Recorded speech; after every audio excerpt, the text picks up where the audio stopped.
Namaskar. I'll just take a few minutes to sum up what I said yesterday. And I began by saying that the early literature, that is the Vedic literature, does not mention image worship or what we call Murti Puja. The gods in the Vedic literature are appeased and worshipped by sacrificial fires. So when does the tradition of image worship begin? And I had said that we have a clue in the Shwet Ashvatara Upanishad. The last verse of this Upanishad introduces us to a new word which has not occurred before in Indian literature.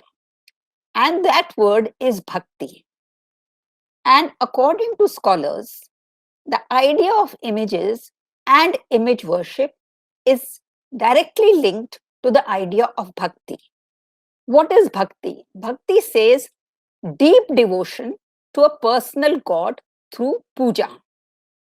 And image building is linked to this idea of bhakti, which occurs at a certain point in Indian history. After that, I also briefly discussed what is the evidence after this Upanishad on images. So I mentioned Panini, who talks about images in his time.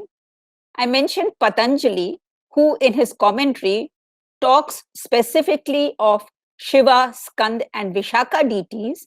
And he also says that the Mauryan dynasty used to replenish its treasury by selling murtis, images. That shows that they were very popular among the people at large who were paying to buy these images. Kautilya's Arthashastra, Manusmriti, all these texts mention images and image worship. I don't want to get into that, but I'm just briefly summarizing what I said yesterday. Now, when do we first find images? According to archaeologists and certain historians, we first encounter images in the period of the Harappa Indus Valley civilization. And they particularly mention a couple of stone statues.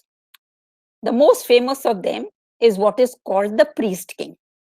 And they point to certain features of these images: stiff head, neck, and chest, half-closed eyes looking pointedly at the tip of the nose. And they said that this posture is not found outside India in any other country, but it is a marked characteristic of images in India. After the images that we find at Mohenjo-daro, we do not find any trace of images till the Common Era. We find religious structures like the stupas at Sanchi, Amravati, etc. But the early phases of those stupas do not depict the Buddha in human form. Buddha is represented by symbols, and that is also true of the early pieces that we find in Mathura of Jain religion. So it is only in the early Common Era that images of what we call Jainism, Buddhism, and Hinduism, those are not the names that were prevalent at that time, they begin to be made around the same time in the same regions of Mathura and Gandhar. And we have found the earliest Jain images at a very, very important site, Kankali, Tila in Mathura. And we have found the earliest representation of Buddha dating to 15 CE. It is called the Isapur Buddha because it was found at the village of Isapur. What is remarkable about this Buddha image in particular is that Buddha is draped in the same manner as the priest king of Mohenjo-daro. So quickly after that, I just want to explain to you the early evidence of the worship of Vasudev Krishna. I'll just take a few minutes. Vasudev Krishna, we have Megasthenes. He was the ambassador, Greek ambassador to the court of Chandragupta Maurya. And Megasthenes writes about Krishna being worshipped in the towns of Mathura and Gokul. After that, we have certain coins that were found in the Russian-Afghanistan border, dated to a king who was ruling in 170 BC. And these coins have inscriptions in Greek and Brahmi, and they depict Balram with his symbols of plow and bow and axe, and Krishna with conch shell and wheel on the other side. So this is the earliest pictorial representation. Obviously, it's not a lifelike representation, but it is a representation, and the names of these two deities are written over there. The first epigraphic evidence that we have of the worship of Vasudev Krishna is dated to the 2nd century BCE. It is a column that is still standing at a place in Vidisha, and it is called the base Nagar Garud pillar inscription. That is the earliest epigraphic evidence, the earliest inscription that talks about the worship of Vasudev. And it says that I am the ambassador of this Greek king, and I've come and raised this column in honor of Vasudev, the Dev of Devs. And excavators who, over a century, that area has been excavated several times, and excavators or archaeologists were amazed to find not one Garud column, but several columns also dedicated to other members of Krishna's family, and who are known as the heroes of the Vrishni families.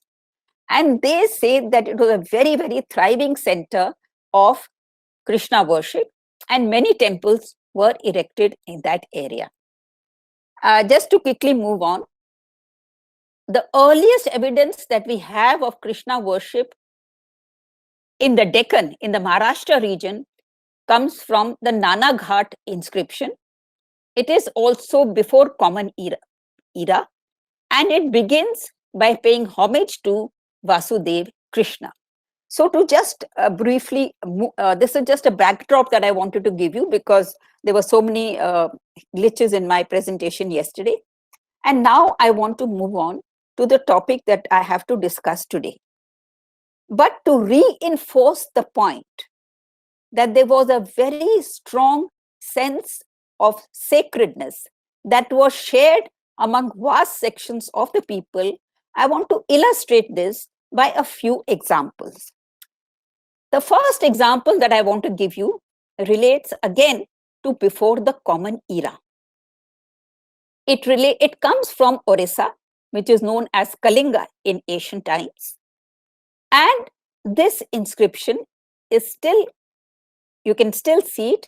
It's engraved on an artificial cave that is called the Hathi Gumfa cave.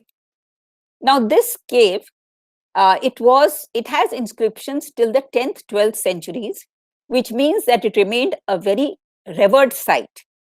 And it is speculated that it was revered because Lord Mahavir is also supposed to have preached the tenets of his faith in that cave. So this Hathi Gumfa inscription is by a king called King Kharvel. And he writes in this that a king of Magad had invaded my kingdom and taken away an image of Kaling Jin. Kaling is Orissa and Jin is Jinnah. That means a Jain Tirthankar image. This king from the Magad dynasty, from Magad, had invaded Orissa and taken it away. And the Hathi Gumfa inscription records with great pride that I went back to Magad and retrieved that image, and I brought it back to Kaling. So this is the first epigraphic evidence which attests to a shared sense of sacred. The image was revered by both the parties involved. None of them thought of desecrating or destroying that image.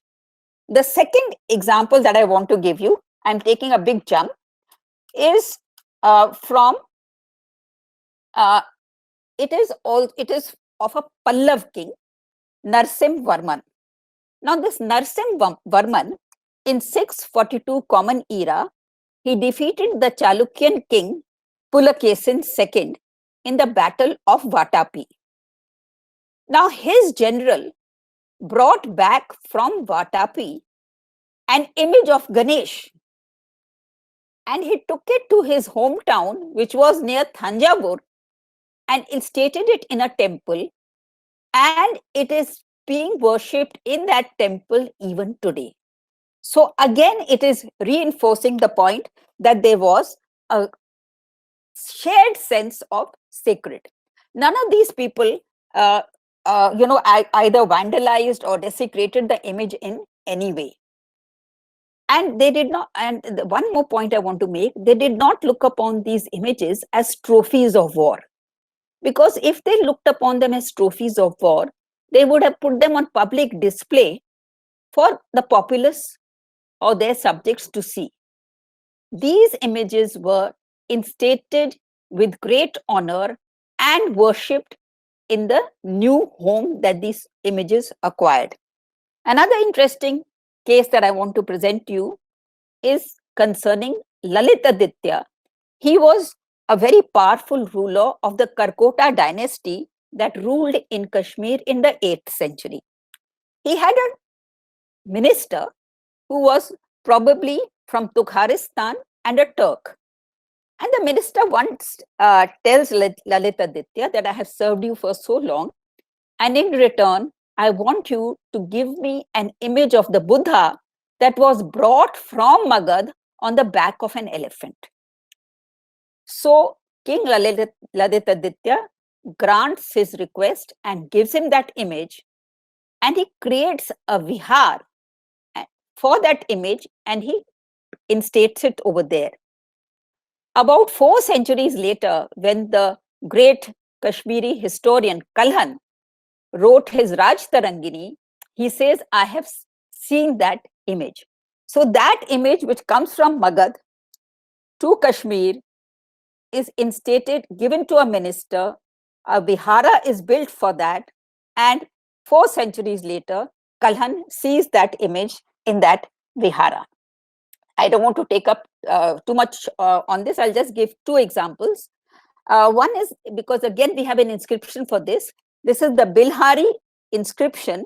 It is in the Chandrareha temple in near Rewa, and it talks about the Kalchuri king Lakshman Raja II, and it records that in the 10th century he invaded Orissa and got from there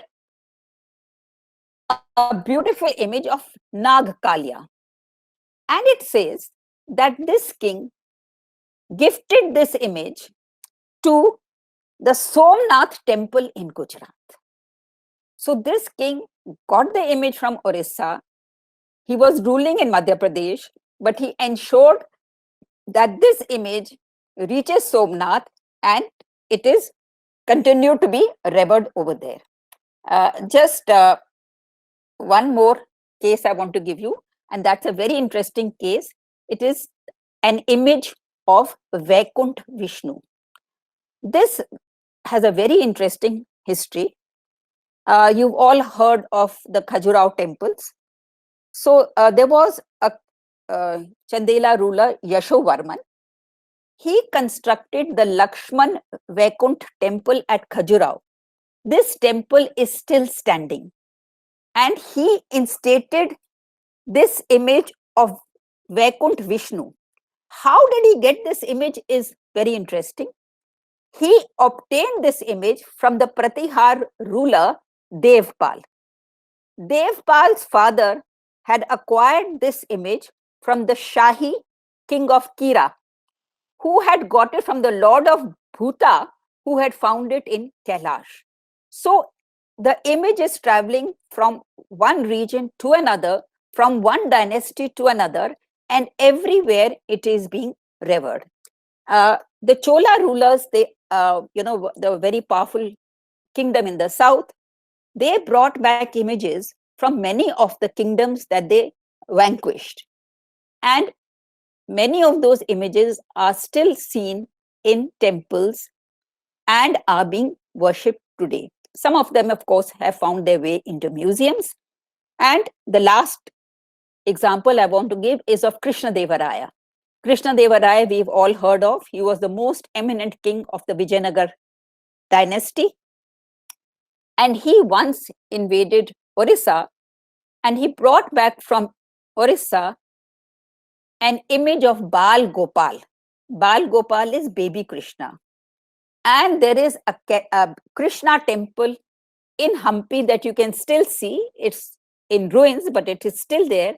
And Krishna Devaraya instated this Bal Gopal in that temple. So all these instances that I've given you, there are so many more, but I just wanted to give you an idea that there was a very shared sense of sacred. And I'll just close this section by giving you one example of a king, because we must present all the documents, all the facts. There is one example of a king who deviated from this pattern, and that is King Harsha of Kashmir. Now, Kalhan writes about him that there was no temple that he did not desecrate. And in fact, Kalhan gives him the title, the Turushka king, the Turk king. And Kalhan says that, he describes the vandalism of this king in detail. But then he asks, was this due to the large number of Turks that he employed in his army and the growing advancement of the Turks in the regions around his kingdom? So this is the question that Kalhan asks, and it is for us to draw our own conclusions. So I don't want to get into more of this, and I would like to go straight to the topic that I'm going to now discuss. So in the medieval period, this tradition of sacred faced an unprecedented challenge. And it is at this time that preservation of icons, images, murtis assumed a pan-India character. And what I want to emphasize in this, and which I will illustrate from the examples that I give you, because political power had slipped out of the hands of the previous rulers, the work of protecting these images was largely undertaken by ordinary people who had no political power, no economic clout, and who just had the sheer grit and determination to preserve a way of life and a sense of sacred which had been spread over this country for thousands of years. And this phase actually begins with Multan. Muhammad bin Qasim, he finally conquered Multan in 712 Common Era. There had been earlier attempts to capture and conquer Sindh, but they had failed. Finally, in 712, Muhammad Qasim succeeded.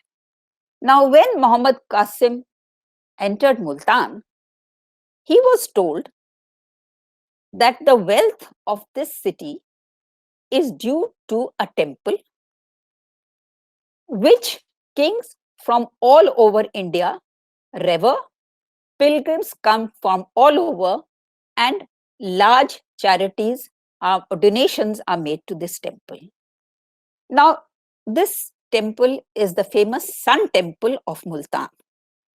We are fortunate that we have an eyewitness account of this temple and what the image looked like by the Chinese traveler Huan Sang. Huan Sang had come to India in the 7th century, and there were many people who came, but he left an eyewitness account of this temple. And he says that this image it's made of gold and it's richly decorated, and the temple is in a flourishing condition. So when Muhammad, and it was because of this temple that the Arabs called this place Faraj, that means house of gold. Now, Muhammad bin Qasim was told that, as I said, that the wealth of this city is due to this temple. So what he did was that he hung a piece of flesh around the image, and the people of that temple, they safeguarded the temple by agreeing to pay 1/3 of the income to the Arabs. Now the temple survived in this way till 986. And this story that I'm telling you about this temple is recorded by Arab historians themselves. And this particular information has been written in detail by Al-Biruni. We know that we've all heard of Al-Biruni. He was a very, very meticulous historian. He accompanied Mahmud Ghaznavi to India, and he wrote Al-Hind, which is the most detailed, comprehensive account of what he saw in India. So Al-Biruni writes that this temple was finally destroyed in 896 Common Era, when Shias, Ismaili Shias, became the masters of Multan, and Al-Biruni says that they destroyed the temple and the image. But what is absolutely amazing is that according to Al-Idrisi, he was a traveler from Morocco, and he came to India around 1130. So 896, Al-Biruni says the temple and the image have been destroyed. In 1130 CE, we have this traveler from Morocco, Al-Idrisi, and he says that, the sun worship is flourishing in this region. And the important thing is that he also describes the sun image. But the sun image that he describes is a wooden image. So it seems we can infer, because Al-Biruni has already told us that the gold image was damaged, so it seems that the devotees produced presented a golden image, as a wooden image, which would be easier for them to worship and to take away. So after the gold image described by Hyun Sang, we have the statement of Al-Biruni that the temple and the image have been destroyed.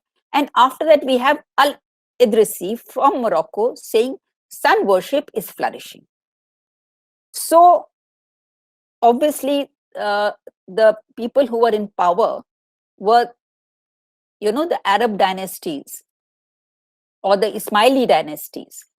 So it's very, very likely that the believers of the sun god, they could not have made a massive structure, must have at least brought the wooden image and continued the cult of sun worship, which they did not abandon when there was no political power.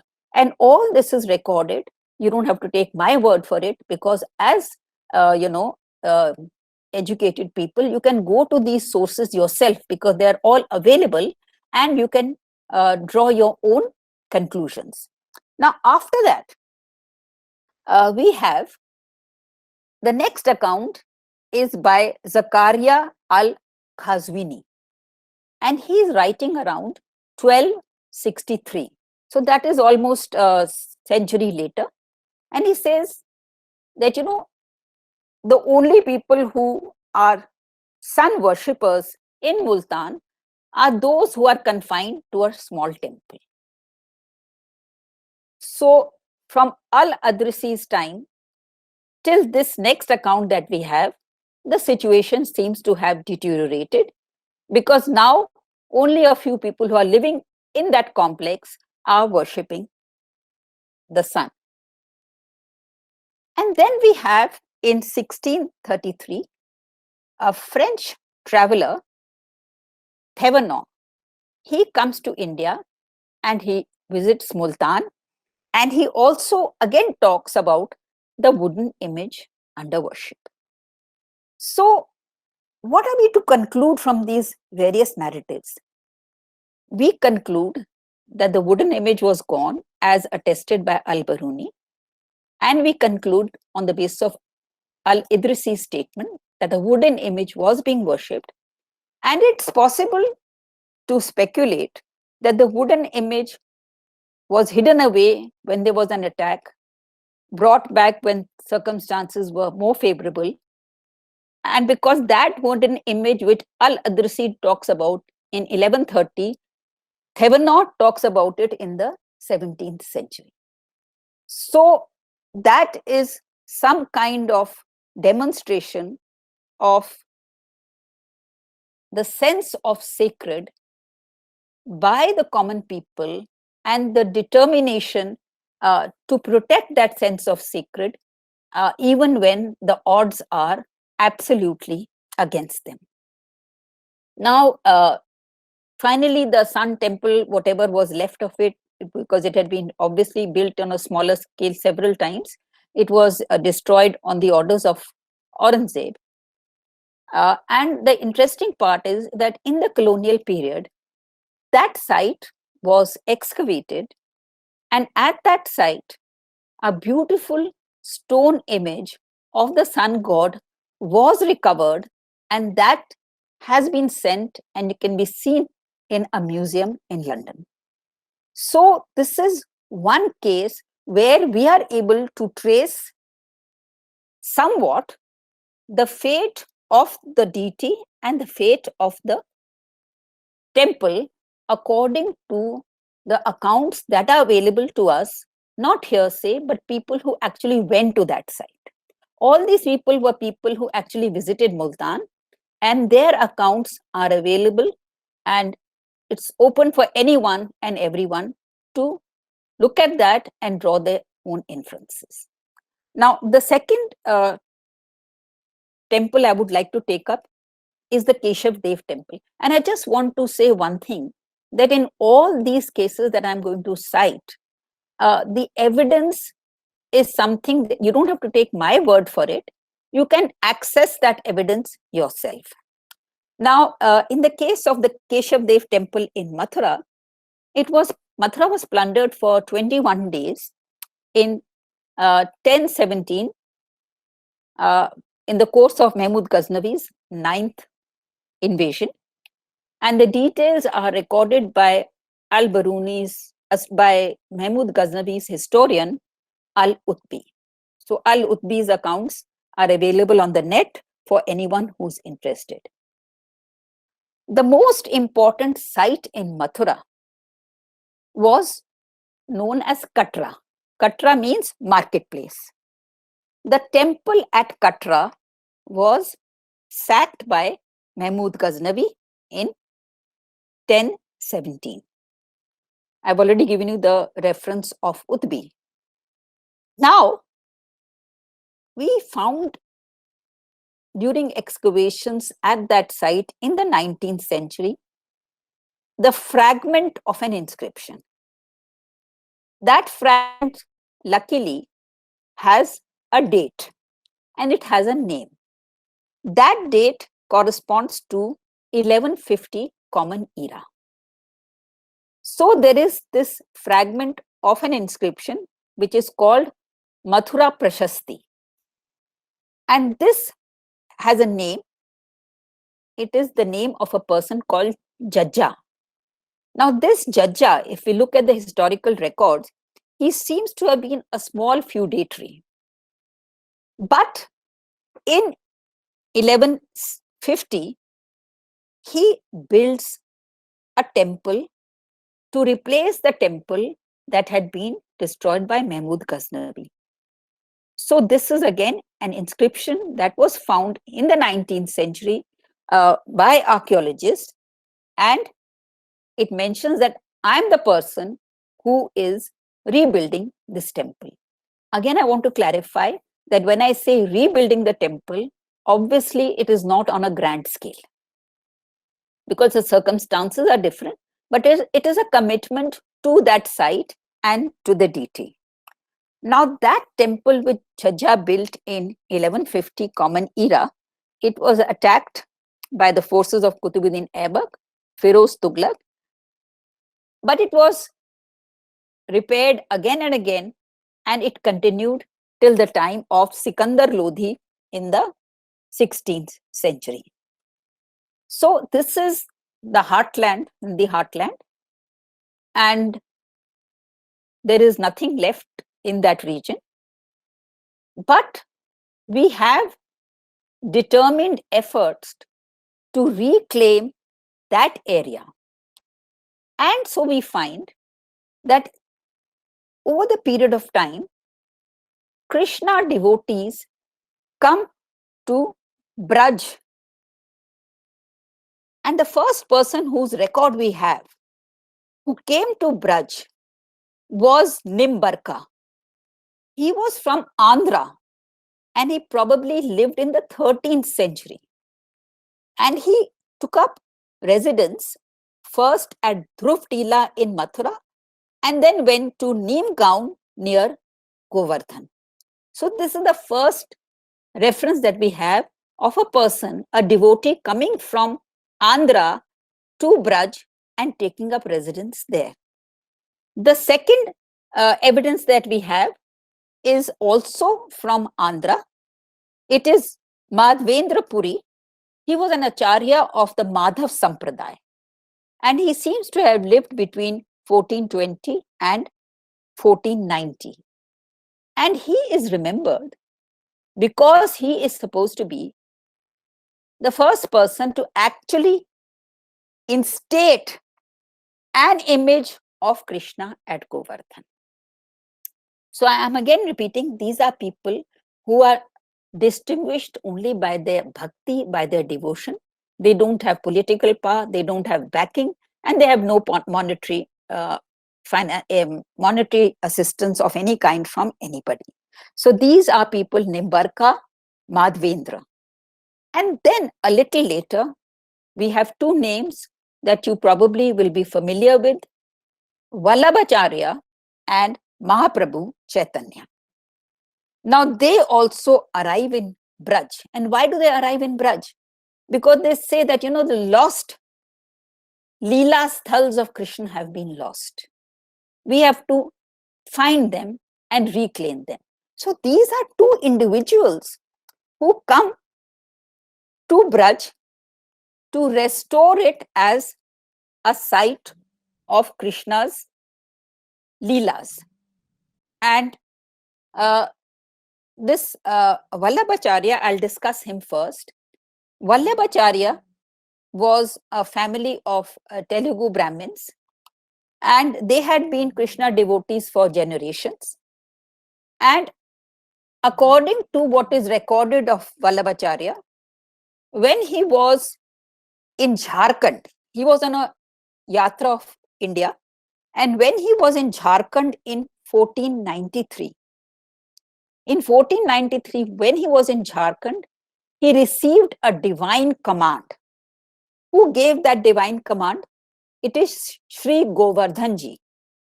Sri Govardhan Nath Ji told Vallabhacharya, go to Braj, resurrect my image and resume its worship. Which means that this image, at the time of an earlier invasion or attack, had been buried underground for safety. And now Vallabhacharya is coming to Sri Govardhan Nath Ji is coming to him in a dream and commanding him to go and retrieve that image. And so Vallabhacharya reaches Braj and he finds that image and he begins worshipping the image under Sri Govardhan Nath Ji. He also prepares a rough temple for the deity, a small temple, and there that deity is worshipped from 1520 till 1669. And in 1669, the deity has to move from Braj and go to Nathdwara, where we are still worshipping that image under the name of Srinathji. Many of you may have gone to Nathdwara. It's a very famous temple site, and it attracts lakhs and lakhs of people.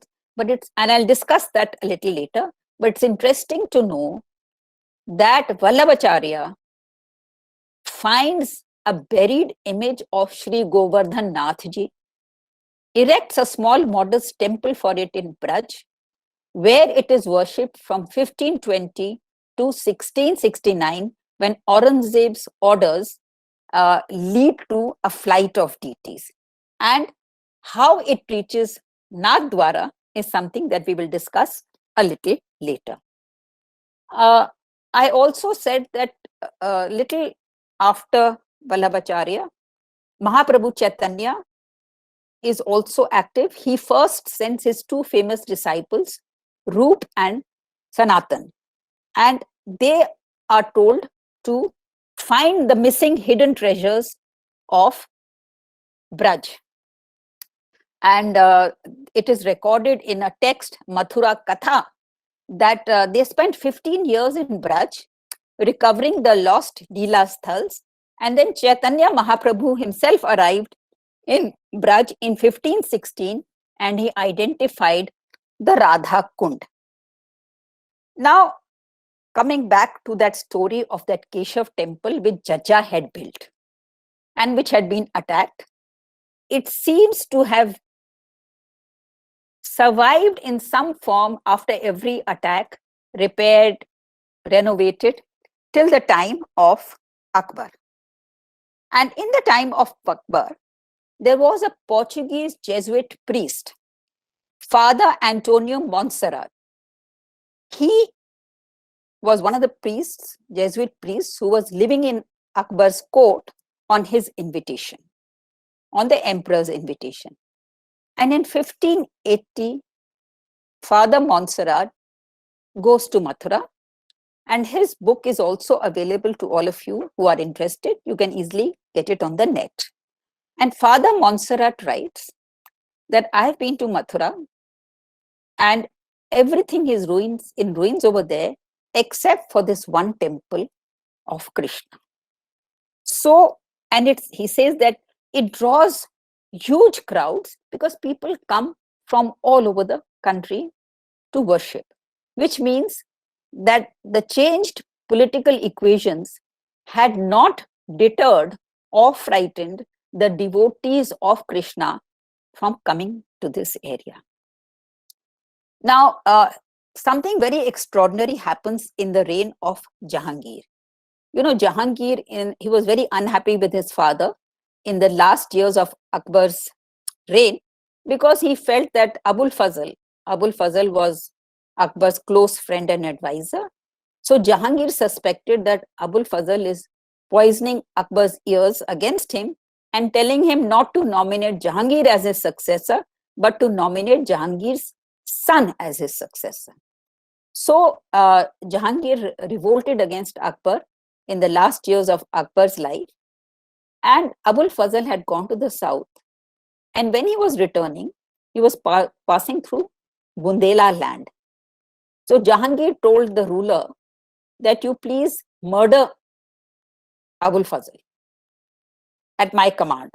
So Abul Fazl is murdered, and when Jahangir becomes king, this Bundela who murders Abul Fazl is obviously in a very important position. So he takes advantage of this position and he builds a grand temple for Krishna. So the Krishna temple, which had first been destroyed by Mahmud Ghaznavi, was built on a small scale by Jhajja, was repaired, was seen by Montserrat in 1580, is finally built on a grand scale by Bir Singh Bundela in the time of Jahangir. And we have again eyewitness accounts to that, people who came and saw that temple. Bernia visited that temple in 1663. I'm not saying he went inside, but he went and saw the temple, and he's written an account of it, which you can read. And Tavernier visited in 1650. So we have two eyewitness accounts who went to Mathura, and they describe what a grand and beautiful temple Bir Singh Bundela has built. Now, the situation turns for the worse in 1669, when Aurangzeb gives a general order for the destruction of temples and schools. And in 1670, he follows it up with a special order for the destruction of the Keshav Temple. After that, we don't know what happens over there, but Alexander Cunningham was a very, very influential archaeologist and the first Director General of the Archaeological Survey of India. He went to Mathura a couple of times, and his reports are also available. And he wrote that there can be no doubt that the great temple of Keshav stood at this site of Katra from an early time, though it was repeatedly thrown down and often renewed. So this is what Alexander Cunningham wrote, that the temple of Keshav stood at the site of Katra from early times. It was repeatedly pulled down and repeatedly rebuilt. And Alexander Cunningham's second report in the year 1862-63 is very important, because in that report, Cunningham says that I have studied the inscriptions of the temple which have been used as pavement for the mosque. And he says that in one damaged temple, the name Kesore can be easily seen. Kesore, of course, is Keshav Rai. Now, there is a very interesting book that was written by a person called Vijay. It is called Braj Bhumi Mohini.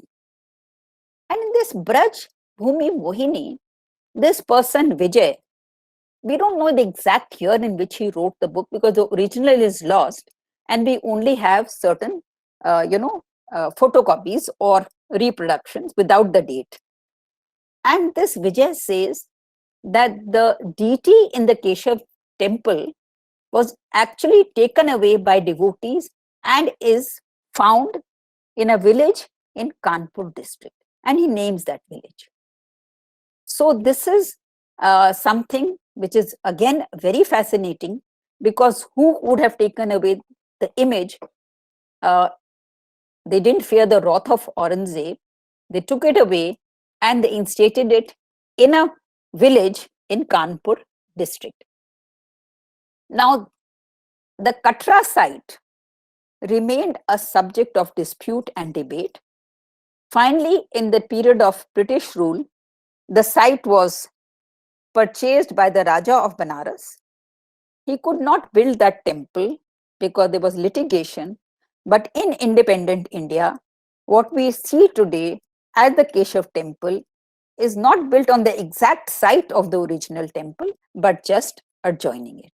So this is another example that illustrates that strong commitment and adherence to a sacred tradition by people. We don't even know the names of these people, who take away the image, who are building the temple, repairing it again and again. Obviously, they were not any politically influential people. We don't know the names of these are unsung heroes, if I may put it that way. Now I will, am I taking too much time? Because I have a lot. No, Meenakshi, you still have a lot of time. Okay. Certainly, let us say about 20 minutes. Okay, all right, okay. So then I want to tell you a very fascinating story of the Govind Dev Temple.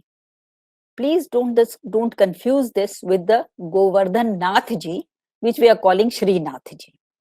Now, this is the temple of Govind Dev.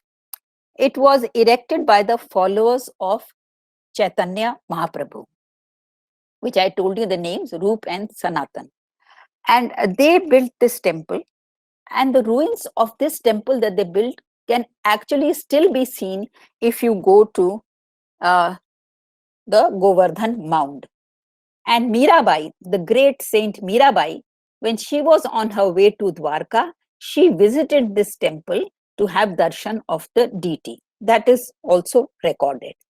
Now, this small temple that Roop and Sanatan built for this Govind Dev, and they were living there and worshipping the Vaishnav saints. In around 1570, Akbar visited this area with Raja Mansingh. And Raja Mansingh was very upset that the Lord of Gokul is residing in such a modest, small structure. So, with Akbar's permission, he built a grand temple for Govind Dev. And this grand temple you can still see when you go to that area. Now, this temple, Mansingh started constructing this temple of Govind Dev in 1576, and it was completed in 1590. So, from 1590, Govind Dev was worshipped in this temple 1590 to 1669. Now, in 1669, Aurangzeb's order led to a flight of deities from the Braj, Mathura, Vrindavan area. Most of these temple deities, they were taken by their priests to the nearby adjoining Rajput states, because they felt that the Rajputs would offer protection and it would not be so easy for the Mughal forces to attack the states of Rajasthan. In any case, Govind Dev left Braj, Mathura, Vrindavan area in 1669, and till 1739, the deity was on the move from one village to another to another. And in 1739, the deity found his new permanent abode, that was a temple that the Rajput ruler Jai Singh created for him in the new city of Jaipur that he built. And if you go to Jaipur, you will be able to see Govind Dev being worshipped till today. So again, a story of a deity who was found buried by Chaitanya's disciples Roop and Santanam, a temple built, Mansingh building a grand temple for that deity being worshipped in that temple till 1669, and then from 1669 to 1739, the deity is on the move. And I just want to say, when I say the deity is on the move, it does not mean that when the deity is on the move, you don't have to worship it in the proper way every day. The deity is not something that you can pack and put away for 30 years or 40 years. That happened in the south, that's a separate case. So the priests were with the deity, and they were making sure that they are making temporary arrangements for the stay of that deity. And the small little structures that were built for the stay of the deity till they reached Jaipur in 1739, many of them are surviving till today. And what those villagers of those areas have done, they have kept the structures alive in whichever way they can, and put new murtis in the sites. So again, it is possible to map the journey of this deity from 1669 till 1739, and we can visit the places where the deity stayed, and we have land grants because the local rulers gifted villages for their upkeep. So we can see how long they stayed in each place, few weeks, few months, few years, until they finally reached Jaipur. Now, I was telling you about Govardhan Nath, that is Nathji, Sri Nathji. Has anyone been to Nathdwara? Nobody? Nathdwara is a very important pilgrimage. Yes, I have been. Okay, okay. So Nathdwara, this deity, when it leaves, when it leaves the Govardhan temple, then the journey of this deity is recorded in a book called Sri Nathji Ki Prakatya Varta, and it records the journey of this deity. So the deity, after leaving his temple, first is taken to Agra. Imagine, Agra is so near the Mughal capital, and some devotee had the courage to keep the deity in his residence for some time, right under the nose of the Mughal emperor, if I may say. And from Agra, it is taken to Kota. Later, it is taken to Kishangarh. And then they say that we should take it to Udaipur, because that is a very inaccessible place and the deity will be safe there. 40 miles from Udaipur, the Lord's cart gets stuck in mud, and the priests say this is a sign that Lord wants to stay here. And so a big temple is built for Sri Nathji, where he is still worshipped. So here again we can trace the journey. Now this deity, Sri Nathji of the Vallabh Sampradaya, he is the only deity of that Sampradaya which is 3/4 human size. All the other deities of that Sampradaya were a few centimeters tall. So when Mathura, Vrindavan, Braj area were attacked, the temple servants hid the images in their turbans and ran away. So this is, and the code word was, in whose turban does the Lord reside? Because they have to be careful on which temple priest they have to protect more. So this was another innovative way that you hid the image in your turban. I want to just give some, because I want to give representatives examples from large parts of the country. So I will now shift to Rajasthan. I'll just give 2 examples from there. The Sikri area was the abode of the Sikhar Rajputs. Now, when Babur was going to fight Rana Sanga, these Rajputs supported Rana Sanga. In the Battle of Khanwa, Rana Sanga was badly wounded. So these Rajputs put him on the back of an camel to take him out of that area. And they also put on that camel their deity. Their deity was Mata Kamakhya. So Mata Kamakhya was sent away from that area by the Rajputs when Rana Sanga was defeated. And the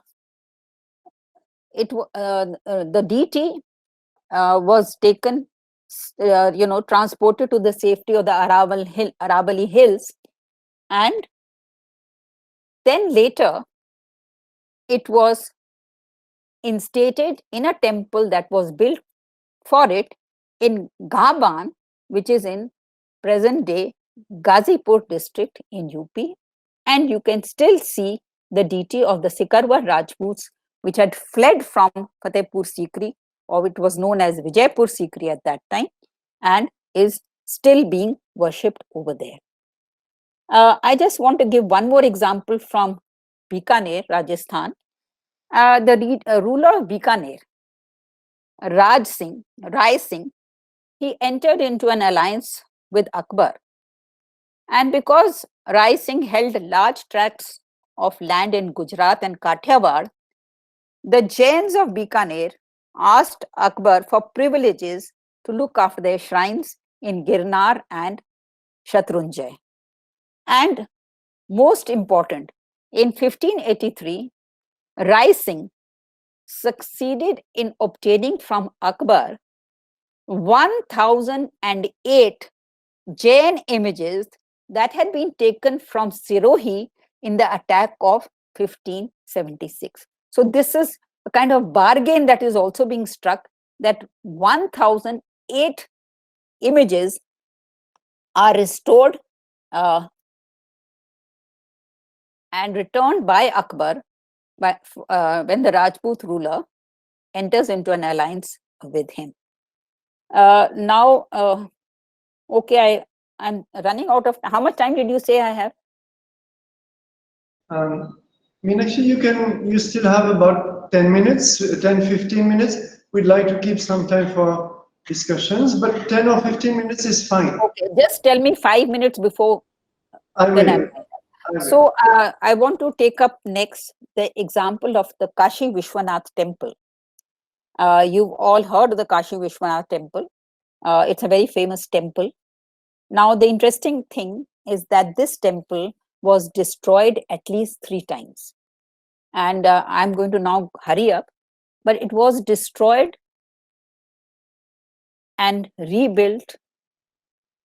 And each time that site was lost, so the temple was built as close to the original site as possible. The last time that it was rebuilt, was in the time of Akbar. And Akbar's, there was this very important leader, Narayan Bhatt. Narayan Bhatt was a friend of Raja Todar Mal's son, who was an official in this region. And together they built the Kashi Vishwanath Temple. And when this Narayan Bhatt has written a book which has survived, it is called Tristhali Setu. And in this, he tells the devotees that, it's your duty to keep the dharma of that place alive. Whether the ling is there or not, whether the old ling has been taken away by a foreign power and a new ling installed, or there is no ling. You imagine that a ling is there, you come and you prostrate at that site and you do your dharma in the presence of a ling or in the absence of a ling.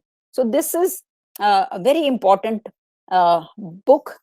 Now this temple that Narayan Bhatt and Todar Mal's son built was seen by the French traveler Tavernier, and he says it is the most famous temple in all of India.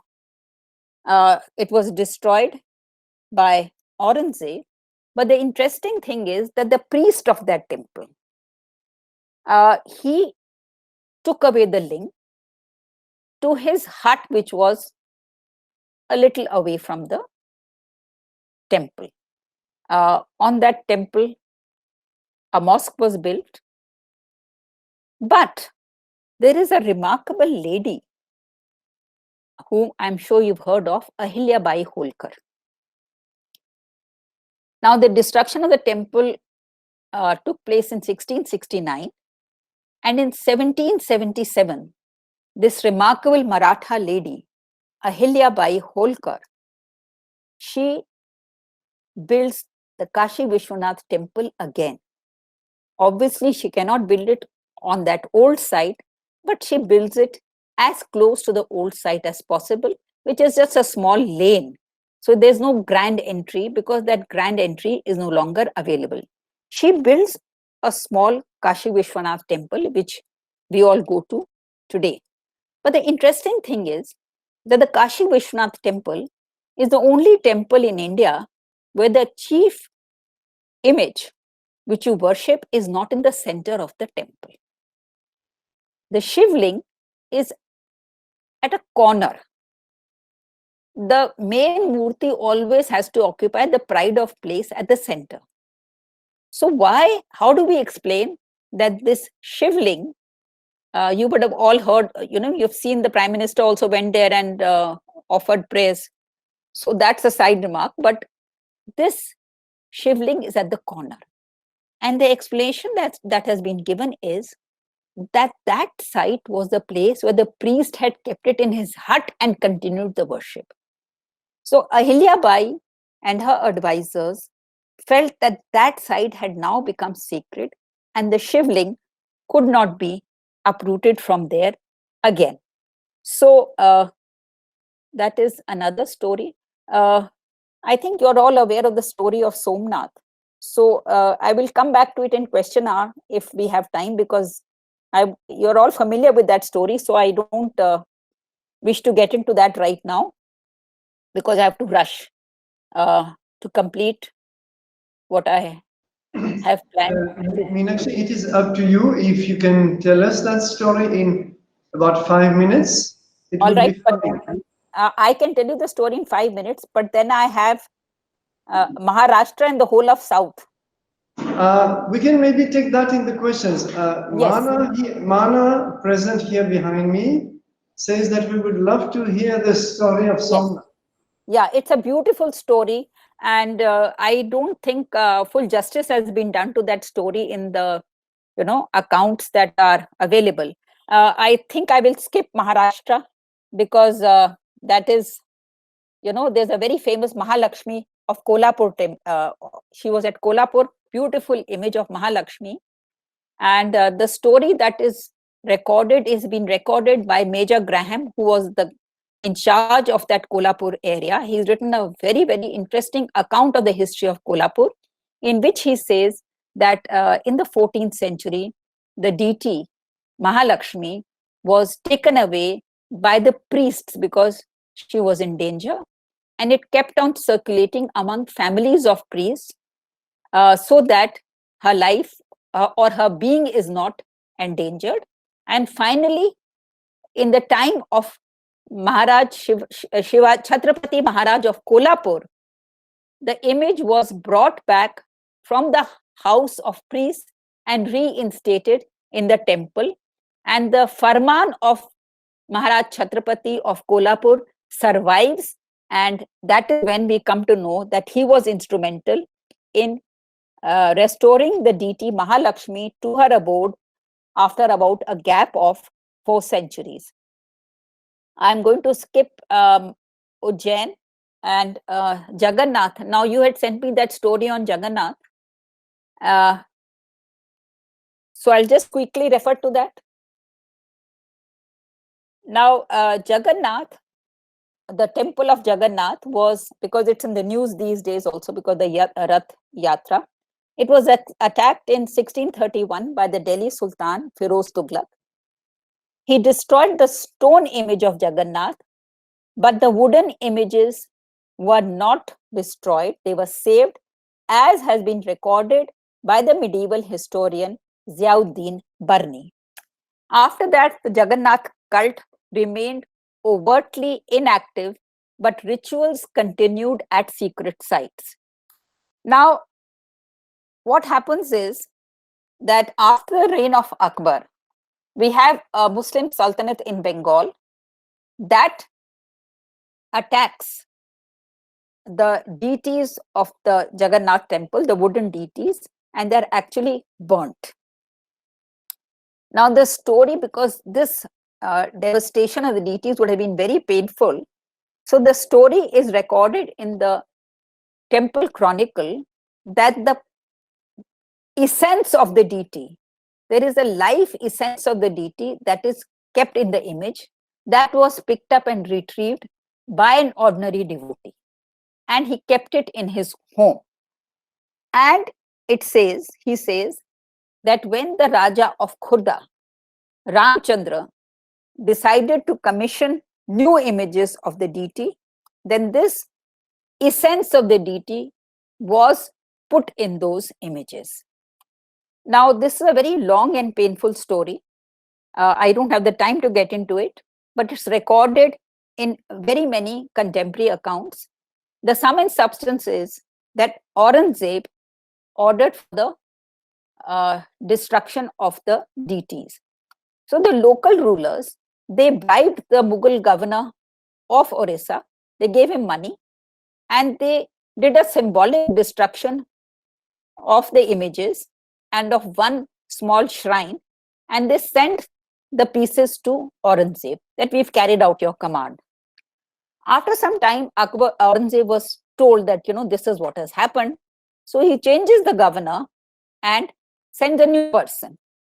And the temple chronicle says that the Raja won him over as a friend, means that he bribed him heavily and won him over. After that, the temple is closed. The priests enter from a side. Many times the deities have to run away. They are wooden deities. They get damaged in the process. So that is when this frequent flights of deities results in the 11-year ceremony for the replacement of the bodies of the deities. It happens in this time because the constant movement of the deities was resulting in damage to them.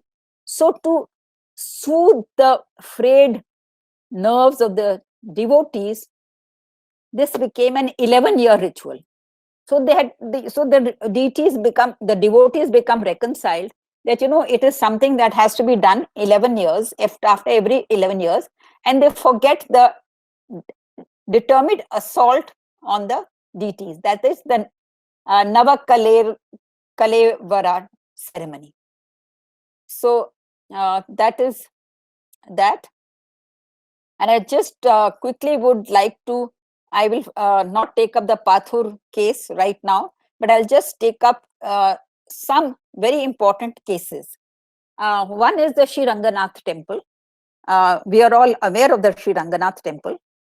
The Sri Ranganath Temple, 2 attacks on the temple by the Delhi forces have been recorded. And the deity supposed to have not survived the first assault, but in the second assault, because the first time the priests had no idea that this could happen because it had never happened before in the history of South India. In the second time, the priests, along with certain devotees, ran away with the image. And it is very well recorded. They run from place to place because, they are afraid of the armies from the north attacking them. And finally, they reach Kerala. When they reach Kerala, they're shocked and amazed to find the priests of so many temples from the south have sought refuge in the south along with the deities that they have brought along. Finally, to cut the long story short, the priests manage to take Sri Ranganath's image to the Tirupati Temple. You've all heard of the Tirupati Temple. And if you go to the Tirupati Temple, the first prayer room, the mandap, it's called Rang Mandap, named after Sri Ranganath, who stayed there and was given refuge there, given great honor and treated as an honored guest. And several decades later, one of the local rulers, he came to Tirupati to worship Lord Venkateshwar. And there he was shocked to see Sri Ranganath. He said, my deity is here.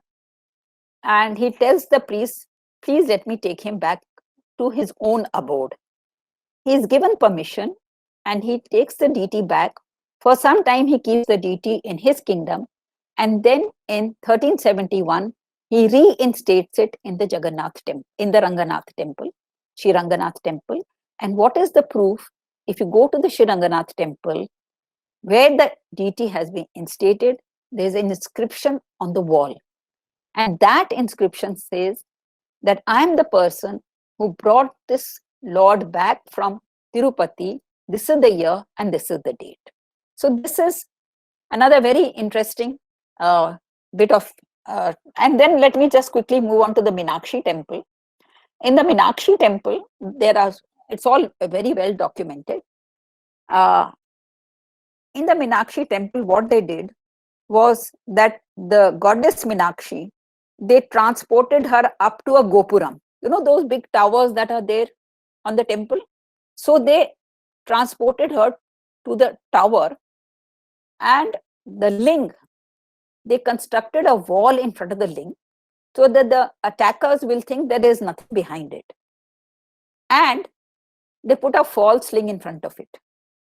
So if you go to the Meenakshi Temple, that false ling is still there and there is a, you know, a notice on the board that this is the false ling, and you'll see the marks of the swords on it, and it says this ling protected the true ling, so that is why we still honor this ling. Then I must. Meenakshi, perhaps if you agree, maybe we can now conclude. Okay. And take up the questions, and then. Okay. Oh, so thank you so much for the patient hearing.